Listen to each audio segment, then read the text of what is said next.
Once upon a time, in the year 1347, in a bustling port city on the Mediterranean coast, life was a blend of vibrant trade and diverse cultures. The city's streets echoed with the sounds of merchants haggling, children playing, and the bells of churches and mosques calling the faithful to prayer.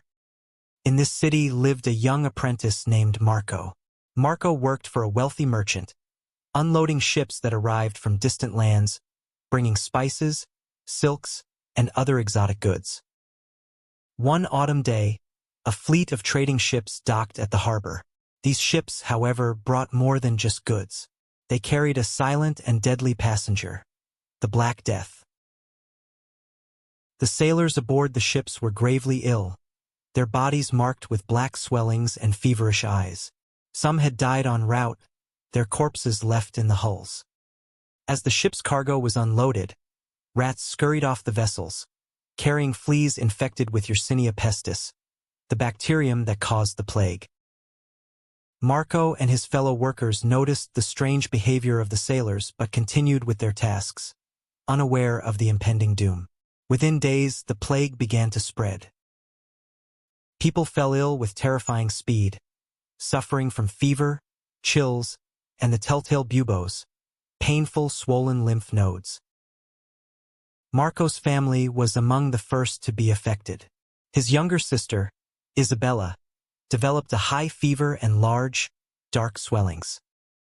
Marco's mother tried every remedy she knew, from herbal concoctions to prayers, but nothing could save Isabella. She died within days, and her death was just the beginning. Panic gripped the city as the plague spread like wildfire. The bustling streets emptied, and the market fell silent. Houses were marked with crosses, indicating the presence of the sick. The air was thick with the smell of burning incense and the sound of church bells tolling for the dead. The city's leaders, desperate to contain the outbreak, implemented drastic measures. They ordered the closure of city gates, enforced quarantines, and burned the belongings of the deceased. But it was too late. The Black Death had taken root, and no one was safe.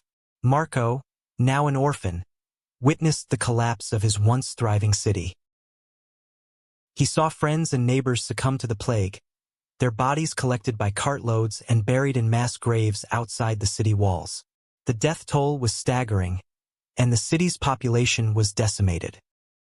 Amid the chaos, Marco found solace in helping others. He joined a group of survivors who tended to the sick and buried the dead, risking their lives to provide what little comfort they could. They wore primitive protective clothing, including beaked masks filled with aromatic herbs, hoping to ward off the miasma they believed carried the disease. Months passed, and the plague finally began to wane. The city, once a beacon of trade and culture, was left a shell of its former self. The survivors, though scarred and grieving, began the arduous task of rebuilding. Marco, now a young man, emerged as a leader in the recovery efforts, using the skills he had learned from his former master to help restore trade and commerce. The Black Death had irrevocably changed the city. The labor shortage led to higher wages for workers, and the feudal system began to weaken as serfs demanded more freedom and better conditions. Marco's generation witnessed the beginning of social and economic transformations that would reshape society. Years later, Marco would often gather the children of the city to tell them the story of the Black Death. He spoke of the horror and the heroism, the despair and the resilience. He reminded them of the importance of community, compassion, and vigilance. The memory of the plague became a powerful lesson, shaping the city's future and ensuring that the legacy of those who had perished was never forgotten.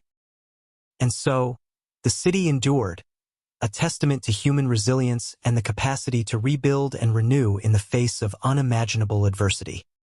The story of the Black Death became a poignant chapter in its history, forever etched in the hearts and minds of its people.